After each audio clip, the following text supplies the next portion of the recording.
Welcome, everybody, to the Exes podcast. I'm Scott. I'm Therese.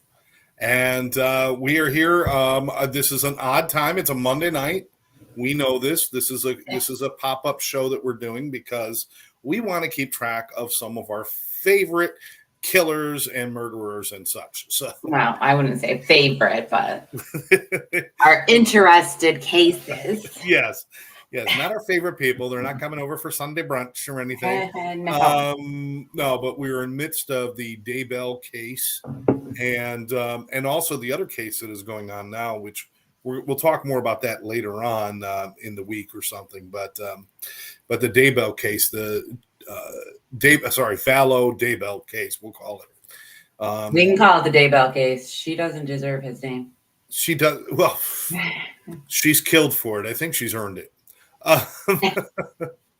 But Lori Vallow is on trial. They spent 5 or 6 days vetting and doing the jury thing. They got that all set last week, and opening arguments started this morning.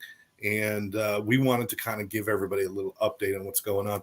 Our normal show would be Wednesday night, but unfortunately, I'm going to be traveling. And also good news for everybody out there. On Thursday afternoon, fiber optic is being installed so that I will no longer freeze. So that's good news. Good. Yeah, that is good news.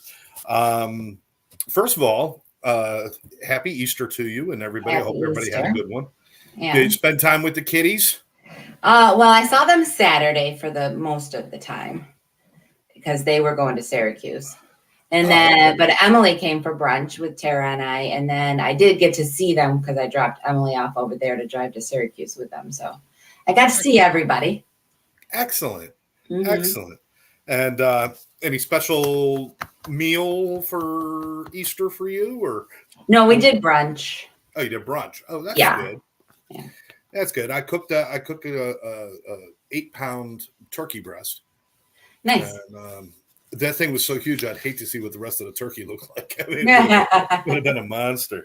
And made some mashed cauliflower, trying to be healthy, trying to do the good things. But, yeah, had a nice time. But we definitely, this is all, okay, Terry's with us already. Sandy Mom is with us already. So that's good. Hello. And, again, just a pop-up show. We're just going to talk for a little bit, but we want to let everybody know what's going on. And I think the first thing is this isn't being televised. Like you would think a trial like this would be televised because of the interest in it. I mean, they televise OJ, they televise all these other trials. Why didn't they not want to do this one, Therese? Judge's decision. I think the defense was complaining a lot about the media coverage and that it was tainting the jury pool and that the pretrial was so heavily covered on just focused on Lori and it wasn't fair and blah, blah, blah. So he, he banned cameras, camera. He banned audio until after the trial is over for the day and then it will get released, but you have to pay for it. So a couple of the, YouTubers and stuff, they're paying for it and they're releasing it. And I believe Court TV is getting this stuff as well, so that they can report on it at night. Oh, I'm sure they are. Yeah. And like Nate Eaton from East Idaho News, they're paying for it and getting it and releasing it. And they a few of the news agencies got together and hired a sketch artist. So that is the only pictures we're getting is the sketch artist pictures. Yeah, I gotta say I'm a little disappointed. That's exactly what Terry was just asking. Any cartoon artist allowed? Yeah, they like to be called sketch artists. Cartoon artist is not. Yeah, they all look like Bullwinkle. I don't get it. That's cool. I'm just I'm disappointed because I think this would have been something that. How much more can you taint the people? I mean, we've already heard everything. And that's the problem. But they did move it to a different county. They moved it up to Boise, which is a bigger county, I guess. Well, they got a bigger jury pool to draw from. Yes, and they heavily asked the jurors, have you seen the Netflix special? Have you seen the Dateline? Have you watched it on the news? And a lot of those people have not. They may have heard, when it first started, kids were missing, mom is in question, and then they kind of like dropped off and didn't follow it. So Wow. so they were able to get their jurors. I would be hard pressed to know anybody who hasn't at least heard something about this case. But I guess there's a lot of people that don't. I don't watch the news, but I do watch true crime. So Terry says cartoon artist is fine because the defendants are all Looney Tunes. That is a true story. She is a bit of a. That is. So let's talk about what happened today. They came out now. Obviously, the prosecutor goes first, which would be the district attorney or assistant district attorney. I'm looking for the name of Lindsay Blake. Lindsay Blake is the lead on that, and Archibald is the lead on the defense. So we got Blake against Archibald, and the first thing out of Blake's mouth is what was the term they put down? Money, power, and sex. This whole thing is about money, power, and sex. Three very, those are like the big murder. What do you call them? Motives out there. She just packaged them all together. Do you think that's an accurate statement? The money, power, and sex? I do. Now, some people might think she was misled because of the religious thing, and some people go too far into that, and it's not about money, power, and sex. It's more about just religious beliefs and being crazy. But they did point out some things that they kind of disproved that a little bit, including a few things that I didn't know, one of which was that a month before Kaylee, the daughter, Tylee. I'm sorry, Tylee. My mistake. Before Tylee disappeared, Lori had already transferred all of Tylee's funds and money, which Tylee had some. Because her father had died. Right. So she was getting benefits from the father. I assume Social Security, maybe some other benefits that he had through work. I also think she got a little bit of some life insurance, like a lump sum. Right. But Lori had already transferred that into her own account a month before the girl disappeared. And a month before JJ disappeared, she had done the same thing, taken all his money and transferred and continued to collect that money during the whole time that these children were missing, which they were dead, but they were missing to the general public. Right. So, there's money right there. Plus the fact the death of her husband, which they're not even trying that case yet. No. Was all about the insurance money. It seemed like an obvious motive. And when $1 million, and she was not aware that it was not in her name anymore until after the crime was committed. Correct. And then neither she nor did she allow her children to attend his funeral. Correct. Because she was so mad. Correct. So this is all building money. This is, I guess the same thing could be said for Tammy Daybell, which was Chad's wife who was murdered. Maybe let me see. Let's bring this up real quick, just so we can explain just real quick for those people who are listening, just a reminder of what we're looking at here.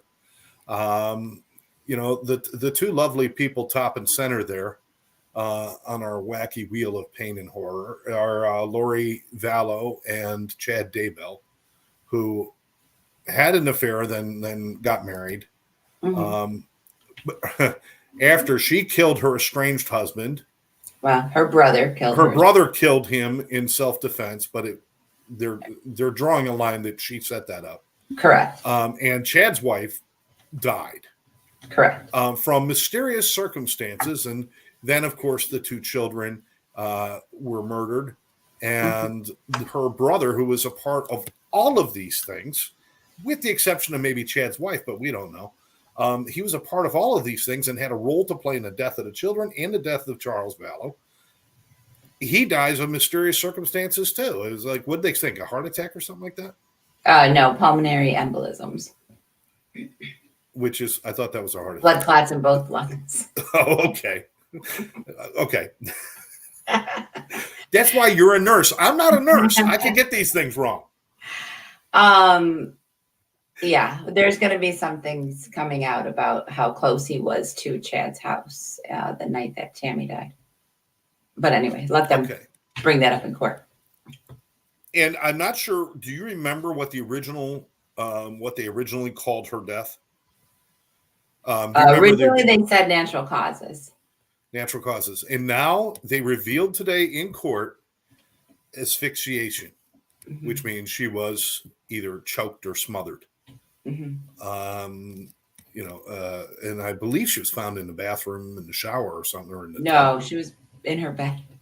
It was in her bedroom. In her bedroom, there is there's some differing stories. Chad said that he woke up and she was already passed away in their bed, nice and peaceful. But his son, who was, I believe, either living or staying at the home at the time, said that she was on the floor when he went into the bedroom. Right. So they had different stories, but. Okay, so what we're talking about, what started today, is the trial against Lori for the death of the two children, JJ and Tylee, and Tammy Daybell for her involvement. She's being charged with murder for all three of those. No, she's not charged with murder for Tammy. She's charged with conspiracy. Yes. All right, conspiracy to commit murder for Tammy, and then charged for murder. There are charges that will be filed against her for Charles's death in another state when all this is over. And who knows if the brother's name will come up again? We don't know. But I'm sure it will. I mean, they've already started. They've already started laying out their defense for all of this. And let's remind everybody that Chad Daybell is also being charged with the murder of the two children and the murder of his wife, I believe. And he will. I guess they can't start that trial until this one's over. I mean, they agreed to push his trial out because they once they severed it, that was his lawyer's thing, and they didn't have time to prepare. So that's going to be moved. They probably, I mean, yeah, they can't start until hers is over, but they're trying for next year. But I think their prosecutors are going to try at least by the end of this year. All right. So jury selected. We're working on the Lori Vallow case now.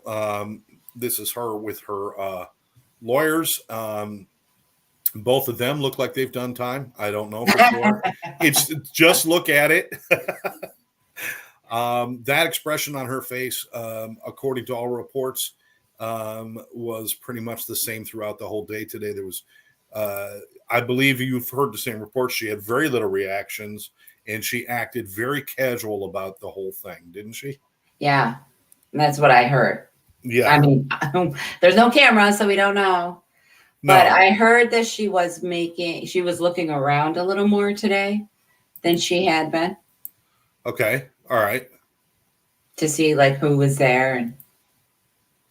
Okay. All right. So she was at least doing that, but interviews they interviewed people coming out during lunch and then after the day, people who just, I don't know how people got seats to this thing. They interviewed a mother-daughter who were just like crime aficionados who traveled from like 2 states away, and they got seats, and they were like, we just wanted to see what was going to happen. And I was like, oh my God. But here we are talking about it too. So I guess I can't say much, right? Yeah, well, it is open to the public, but you have to go on your computer.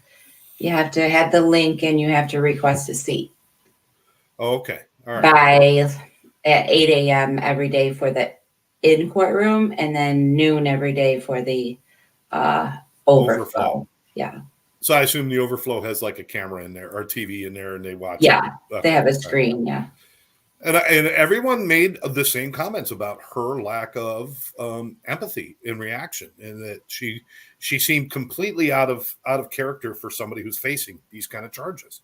So I don't know if that's her own hubris or her own pride, or that she thinks she's smarter than everybody else, or if she actually believes any of her own BS. That's a tough one. Mm-hmm. So they lay it out: money, power, sex. They spent time describing the children as being vibrant and bright and stuff. Um, they talked about the switching of the money, and uh,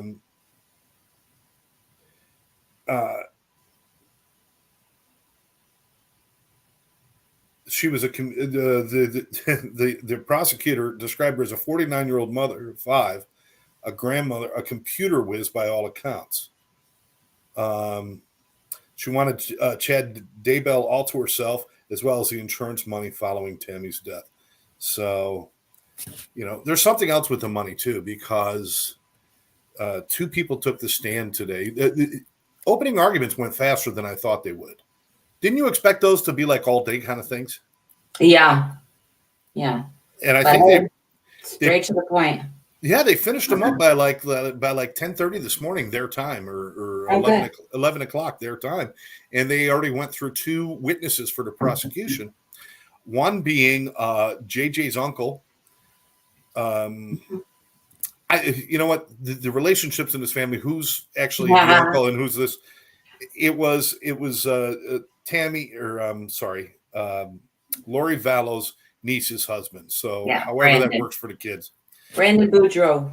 He went on there and they were describing there was an incident that happened was it before or during all of this, where he was shot at? During. So it was while the kids were missing. It was in October. Mm-hmm. Now, what would have been the point of killing him? Why did he even have a role in this? Well, because Melanie, her niece, it was part of the group, very close with her aunt. She had divorced she was going through a divorce with Brandon at the time. Brandon is like an insurance agent. So he also had a very hefty life insurance policy. So the niece might have been pulled in as a part of this, but there hasn't been a connection made between her and, as far as legal charges against the niece. There are no legal charges. There is some chatter that she may have immunity. Okay. All right. There's more people involved in this than I even thought. So they argued they didn't want that to present this shooting case to the jury, but the judge overruled and said it certainly does show a pattern of behavior, and they certainly wanted to have that out there to show that they were after gathering money and stuff. All the talk about people with dark spirits and light spirits and zombies and all this stuff, at the end of the day, they were still trying to get money from people. So yeah, and I think all that zombie talk was justification for why these people had to go. Well, they were trying to get people to follow them. This is the cult-like behavior that they were exhibiting. And Chad Daybell, long before all this started with Lori Vallow, was already on that path of being like the next cult leader, because he believed he survived death, or he died and came back and God talked to him and all these other things. Yes, all in his own mind, yes. Yes, yeah, he was definitely a legend in his own mind, for sure. And again, we found out that Tammy Daybell was smothered and or choked to death. She died of asphyxiation. So there's no ambiguity there at all. Everybody knows she was murdered. It was not like natural causes at all. So, so this is where we're at. Ticketmaster, no, I'm sorry. Ticketmaster is not involved in the trial. You cannot get your seats through Ticketmaster, but that's a good point, Terry. Thank you. Ticketmaster. No. Now, the prosecutor really, they kind of laid right into it, and they basically painted her as a money-hungry, power-hungry, I want my man and nothing gets in the way. Heartless. Heartless. They painted her all of these kind of things. They kind of snubbed her whole self-proclaimed religious stuff as being just kind of a tool, for her to achieve the ends, just as we were talking about. The defense attorney The defense attorney made some interesting statements, one of which he thanked the jury. I heard this statement. This is the weirdest thing I've ever heard. He thanked the jury for being there and knows this is going to be a mess of a case because there was no way to come to a deal. He actually said he was trying to make a deal and there was no deal to be made. And so he apologized for everybody having to be there. What kind of attorney goes in there with that kind of attitude? Doesn't that basically say she's guilty? I would think so. I mean, the court TV people, they almost plotched. They almost fell out of their seats. They were like, this guy actually said we were unable to come to a deal. He also said that to Nate Eaton outside. They caught him leaving, and they asked about a plea deal. Was there talks of a plea deal? And he said that they had had talks of a plea deal, and they were unable to come to an agreement on that. Yeah. Yeah. Now, was he court appointed? I heard that he was court appointed. Okay. Yes. All right. He's court appointed. So either this guy is maybe he's brilliant, but it didn't seem like a brilliant move to me. It really, yeah. Terry, thank you. My cousin Vinny could have done better. I mean, maybe it's some kind of strategy. He's pretty experienced. Yeah. From what I've heard. He does, yeah, I mean, he's got a resume. He knows what he's doing. It just was, I think it threw everybody for a loop a little bit about what the hell are they talking about? Unless they're trying to set the stage because they've already started to move in that direction. And the defense in the opening statement said she has an alibi for the time when the children disappeared with the brother. So I think what he's trying to do is set the stage for this kind of, we're trying to make a deal because we know who killed them. It's not Lori, it's somebody else. It's the brother. And but even if it is the brother, conspiracy carries the same sentence. Okay, that's what I wanted to ask you about. Is she's being charged with murder, but do you have to actually murder somebody to be charged with murder? I think in order to be charged with murder, yes, but she's also charged with conspiracy to commit the murders. So I think that they're unsure. They were unsure if she was physically involved. Right. But I believe that she set it up so it was possible. This is kind of the Charlie Manson deal. Charlie Manson's still in prison. Although he didn't kill anybody. He didn't kill anybody, but he orchestrated deaths. And so he's being punished like that, right? I think that she was a little more hands-on. I mean, because the children had to be available to someone else, and that she's their mother, so who made them available? Yeah. There's some question of whether or not JJ was drugged at any certain time. So I think that she had a little more. I think she had a little bit more of a physical help. Now this is where it gets interesting because I mean, now just the physicality of it, first of all, right after the defense attorney Archibald said, couldn't make a deal. He wanted to come forward and say something brilliant, like she was a loving mother to her children who had a particular interest in religion and the end of times. so she was batshit crazy. That's kind of where he's going with that. But then he went right into she was in her apartment in Idaho when her children died in her brother Alex Cox's apartment in the same city. And Alex is now deceased, so we'll never know. Yeah, a couple townhouses away in the same neighborhood. I think it was in the same development. Yes. There was also one of the nieces. The niece lived there in that same development too. Right next door. Yeah. And never questioned why she didn't see the kids. They're preparing for the end of times by just occupying a big apartment complex. A bunch of townhouses, yeah. Yeah, a bunch of townhouses. And then the same alibi states that Lori was in Hawaii when Tammy died. Tammy Daybell, who was And Chad that may be Daybell's true. wife. That And may that be may be true. true. That may be true. She did flee to Hawaii, but who was she with? Who is her alibi? That I don't. It didn't say. It didn't go into detail on that. It said, I believe they're saying that she was in the presence of Melanie Gibb and Melanie Boudreau and or Chad Daybell. So guess who's going to be on the witness stand? Melanie Gibb for sure. Right. We think Melanie Boudreau, Pulowski now.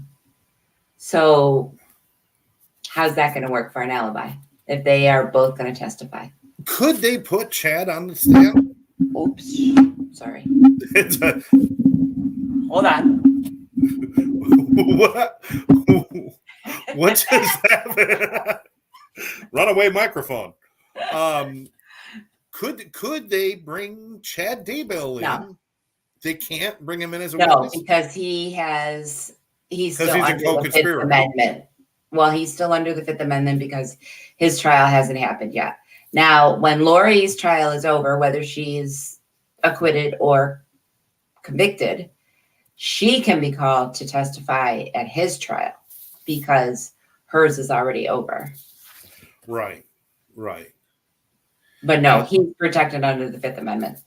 Now, it may seem strange that, she's in Hawaii, Tammy Daybell is suffocated or asphyxiated. So how could she possibly play a role in that? That's when just today, the grandmother, what's her name? Kay Woodcock. Kay, yes. Yes. The husband will go on. I think he's on tomorrow, but she was on today. I don't think he's going to testify. Oh, you don't think so? No, because he was in the courtroom today. Oh, okay. Well, Kay took the stand, and she testified that Lori was still accessing Charles's money. Yes. At the time when Tammy died, and had already started purchasing wedding things like rings and other things on her dead husband's account. You made a rhyme. Yes. On her dead husband's account. His Amazon account. Before Tammy died. Yes. Yeah, well, Amazon keeps records, people.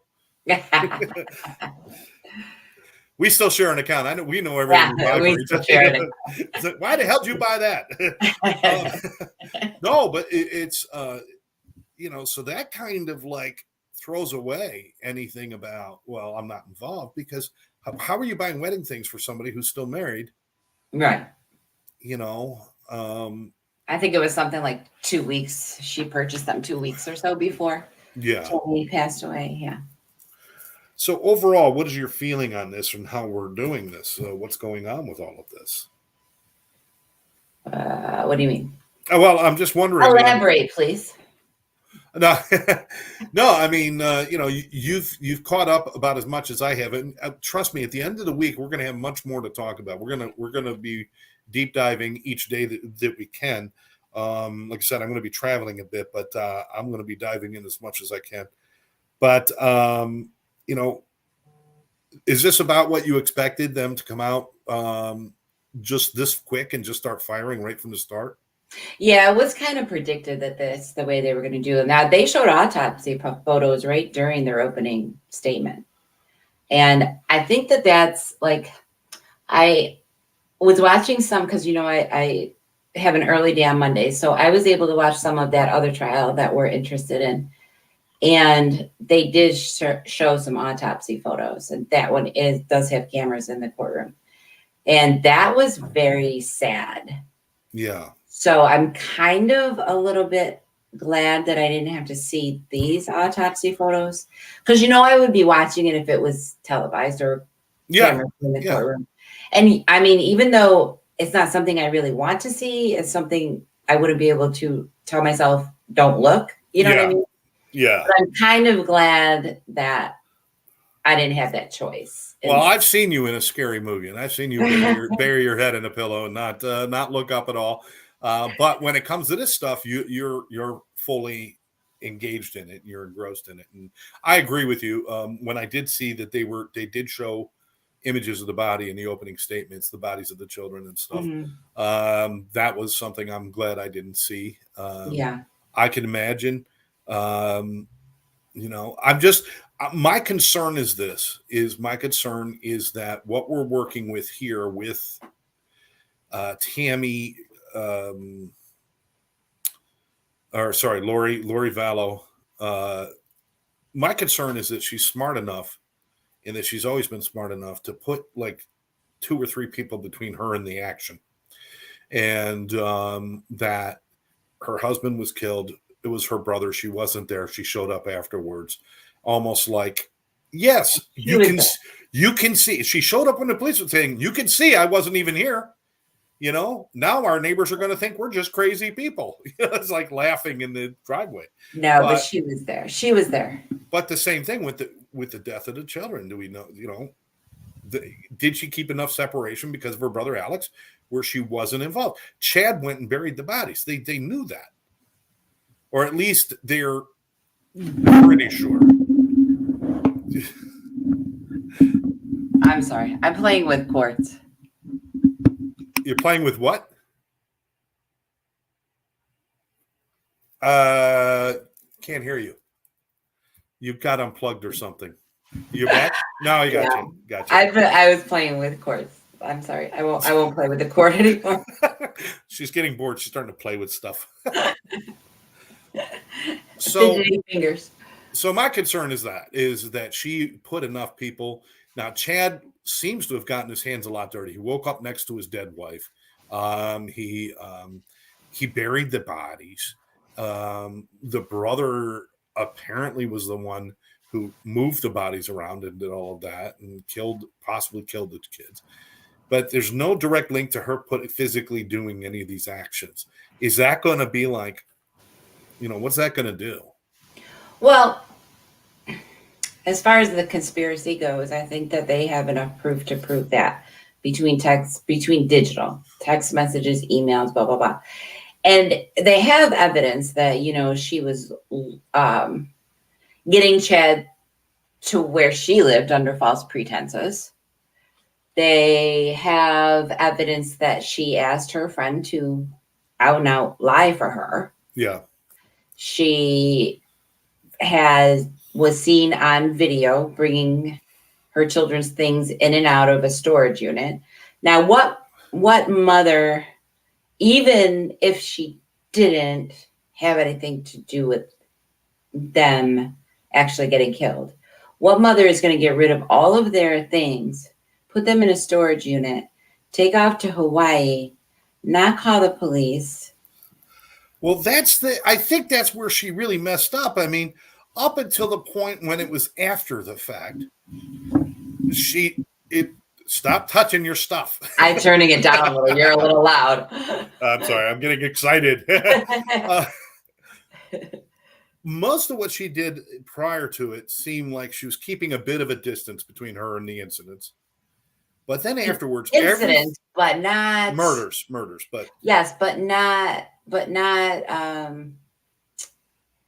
maybe not physically, but definitely, she was pulling the strings. She was pulling all the strings. Yeah. In fact, I guarantee that she was pulling more strings than Chad was. I can guarantee this because this goes back to the death of a husband we're not even talking about. Yeah. There was a husband before that died under mysterious circumstances. This is a Black Widow, people. This is the Black Widow. She's killing everybody.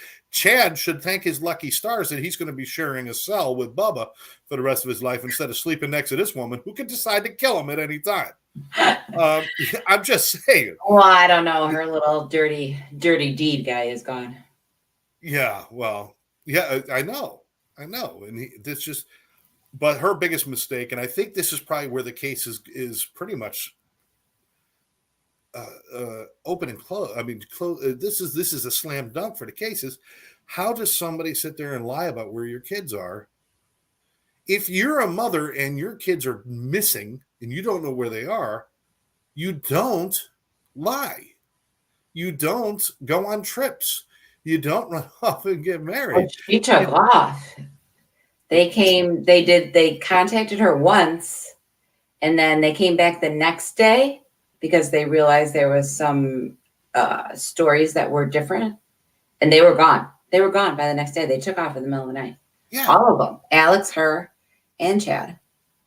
So, I mean, there's, it was the after the fact that this is all just, it I hope that these ADAs on the case, Blake and the other prosecutors, have their stuff together. We've seen prosecutors drop the ball on cases, OJ, and we've Casey seen people. Anthony. Casey, yes, we've seen people drop the ball. If nothing else, conspiracy across the board for all of these things, and lock her away. Yeah. Terry made an interesting point. She said, if someone's involved in a robbery that goes bad and someone dies, even though they might not have pulled the trigger, they can still be charged with the murder because they're participatory in an act where somebody died. Mm-hmm. So, maybe they can still make a murder case, even though the conspiracies. I don't think it matters either way. I think as long as they nailed her. Yeah. But I think one of the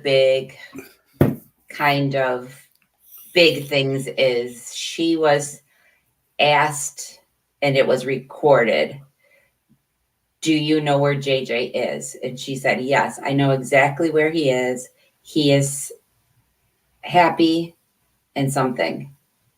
Yeah, I remember that. Oh, yeah. So yeah. She admitted right on a recording that she knew exactly where he was. And where was he? He was buried in Chad's backyard. So I think that is a big, big, big thing. Yeah. And I want to point to one final thing that I saw in the kind of oddball opening statement by the defense was that he made it a point to say, this is not the trial of Chad Daybell or Alex, what was his name? Cox. Alex Cox. I know I'm getting all the names wrong tonight. I apologize for that, people. This is not the trial of Chad or Alex. This is the trial of Lori. So basically, by saying that, he's setting the stage for blaming everything on those two. No, yeah. And now it was my understanding that Lori didn't want the trial separated, but Chad did. Correct. Doesn't this serve her better to do it separately so she could blame him? Why would it benefit her to do it with him? I don't know. I don't know either. The prosecutors wanted it, and the judge wanted it together because the same, basically similar evidence is going to be presented. Now it has to be presented twice. Yeah. It's going to be more expensive to have two trials. They had to move this out of the counties that they were charged in to get the bigger jury pool. So, all of that is added expense. So it just makes sense. It made sense to try them together, especially since they were co-conspirators. But Chad's lawyer got his wish that he's been trying for ever since the beginning. But now they can cross over, they point the fingers at each other. They were probably going to do that anyway. Yeah, but if they're in the same courtroom and they're doing that, then you've got the people right there, and you can question them, and if they took the stand. But this way, she could be pointing fingers all day at Chad and Alex, and neither one of them can take the stand, and neither one of them can be questioned. And this is, I'm surprised. If I was Chad, I would definitely want to go first. I think the first one is the one who's going to probably. Well, they're saying that actually going second has its advantages because his lawyer's been visiting. He watched some of the jury selection. I didn't hear if he was there today or not. But he's getting a heads up on all the evidence that they actually do have, right? Yeah, that's right. That's right. He's getting a feel for what their argument is going to be. He's going to see how the jury reacts to it. He's going to know everything. Yeah. Yeah, because even if I don't think he's allowed to attend the court. He might have been able to be there for the jury, but I don't think he's allowed to. I don't know if there's any stipulation against him But then again, the prosecutors get to see both sides because they're in both Yeah. cases. So I guess it's fair, if they get to see both sides, why can't he? Yeah. But you're right. That is a huge advantage because he's going to Mhm. go in saying, all right, well, this happened and everybody went in all in on that. So we got to be careful about that. We got to do this. Well, plus, if she gets convicted, right, and gets sentenced to 10, 20, 30, 40 years, then Chad has that opportunity to either decide if he wants to roll the dice and go with a jury or if he wants to take a plea deal for 25, right? Right. He would have That's that choice. that's a good point. That's a very good point. Um, no possibility that they're going to do some insanity thing. If they had to do it, they would have had to have done it by now. Is that correct? Oh, they already said they're not bringing that into the trial. Who said that? They're not bringing any mental health issues. Lori's lawyers. She doesn't want it. She doesn't want a mental health issue. I think that they were going to bring up some of her mental issues if at the sentencing, if it was still the death penalty case. But now that's off the table. So. All right. So the woman who said the lawyers who were saying she's not fit to stand trial are now saying, well, nah, we're not going to do that. Well, because she won't let them. They have to do what their client says, right? Wow. Let's take a look at this this band of merry winners here. I understand that everyone deserves a defense. I mean, I get that. I will never understand how a defense attorney can deal with somebody like her and be okay with it. I'm not saying they shouldn't. I'm glad they do. I mean, they do need to be protected, of course. I mean, as crazy as she is and as bad as she is, she deserves protections against, well, she deserves a fair trial. A fair trial, Yeah. and an effort should be made to represent her appropriately and stuff. But God, I just got to wonder how that feels to a defense attorney to be representing somebody who's that evil. I mean, you gotta have something inside of you, Yeah. that really does that. But wow, so we've got a lot coming this week. I think this is A going to lot be. coming. Has there been any estimation on how long this trial is going to last? Last I heard it like 8 weeks. They were saying like 6. People were predicting more like 8, but then so it's been just a week, right? Yeah. They asked one of her attorneys as they accosted him on the street today about how long he thought it was going to last, and he said probably another month. Wow. So that's 5 weeks. So they're pretty close. And I would guess probably 7. I have a feeling that, I mean, just there is really when it comes down to it, in a lot of the cases you and I have talked about, there is a huge amount of evidence and witness testimony to go over here.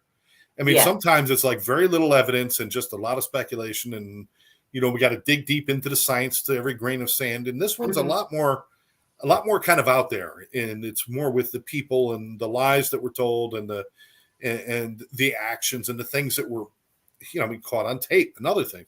So I don't think this is going to be one of those trials we're going to have experts on the stand for 5 or 6 days in a row to talk about one sock with a stain on it. This is good. There's a whole lot more to this. Yeah. There is some DNA evidence. I think one of the detectives is on the stand tomorrow. First, Detective Hermosillo. Okay. All right. And was he one of the detectives who found or the children? Yes. He found the children. Okay. Mm-hmm. One last question I wanted to ask you before we sign off on this. He made a statement about her not being or her having an alibi at the time when the kids were in Alex's apartment. Has it been shown that that's where they were killed? Has that been proven yet? No. In fact, they said there was nothing in Alex's apartment. So that was an interesting thing that he said there to kind of make people believe that Alex murdered them, because he actually said, let me pull that out again, because that is what her alibi is. Yes. That was a very, very strong statement that Lori was in her apartment in Rexburg, Idaho, when her children died in her brother Alex's apartment. Now, I haven't heard that they've proven that No, that's where they died. So why would the defense attorney say that? because that's what her alibi is. That's what she's saying her alibi is. So They have to present her alibi. So she's stating that she knows that they were killed in that. Yeah. So is that any better than, Yeah, how well, can you say that? I know. And then, so basically, you're admitting that you knew your brother killed these kids, and then And you didn't do and then he anything. went around and lied about it and covered up the crime and did all that. Yeah. And had him try to shoot at Brandon and have him try to shoot at Tammy. Yeah. Crazy. I But no, they said there was nothing in his apartment. They said he didn't even have furniture in his apartment. Now, JJ, it's possible because I kind of lean towards the fact that JJ was drugged and then probably strangled. Probably nothing messy. Probably nothing bloody. wow. So that could have been an Alex. Yeah. That could have been. But I don't think Tylee was killed there. Now, they have not released how the children died yet, or at least I have not read that yet. No. It may have been in the testimony that we haven't gone through all of the pieces yet. They haven't been released. I don't think they've released it yet, and they have said that there is one victim that they may not know the cause of death, and I believe that's probably Tylee because she was dismembered and burned, and they may not be able to put that puzzle together. Wow! So every effort was made to cover this thing up. I got to tell you right now that somebody's got to be out there digging into Alex's death, saying there's no way this was a coincidence that he just happened to have this pulmonary embolism or whatever it was. I think his wife has immunity and she's supposed to testify also. So I'm hoping that she has some. I'm hoping that these people can be honest when they're on the stand because honesty is not one of their values. And we've seen people, you and I have talked about this, and we've seen the interviews and stuff with friends and close family members who knew something was wrong, but still participated in the cover-up in a sense, by not speaking out, by not saying things, or by just kind of laying back. I would love to see all these people, at least something's got to happen. You knew something and you didn't say something. Yeah, I think there's quite a few of those. There was so many, including that one best friend girl that somehow comes out of this looking like she's I helped. It was like, but for months, Yeah, no, she's yeah. So this is an interesting case. I hope you all find it interesting too. I mean, a lot of you aren't watching tonight, so some of you are going to pick this up tomorrow and stuff. Therese and I will be back sometime this weekend to talk about. We'll talk off the air and figure out a time, but we'll come back sometime this weekend and talk about the case, and then we will be back on our regular Wednesday night schedule. Maybe next week. Next week, yeah. There's going to be a lot. We will do it next week, and we will also cover the other case with the Stouch. Stouch.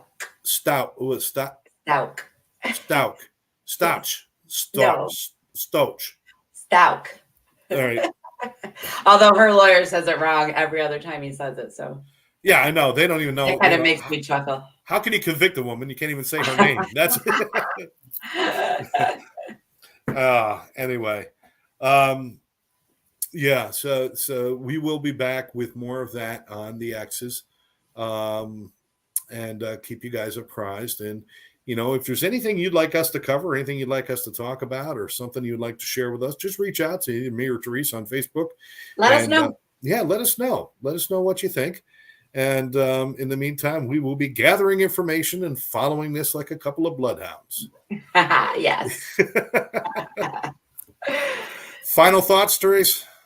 No, have a good week. It's going to be a tough week listening to all this. It's going to be a tough week. And, this is just a reminder that, watch your friends, watch your families. If you suspect a child is being hurt, if you suspect a child is in danger, it's never okay not to say something. I don't care if you think you're going to lose a lifelong friend. It's always better to err on the side of caution. You're on the air. What? You're on the air, Mr. Beep Beep. Oh, I know.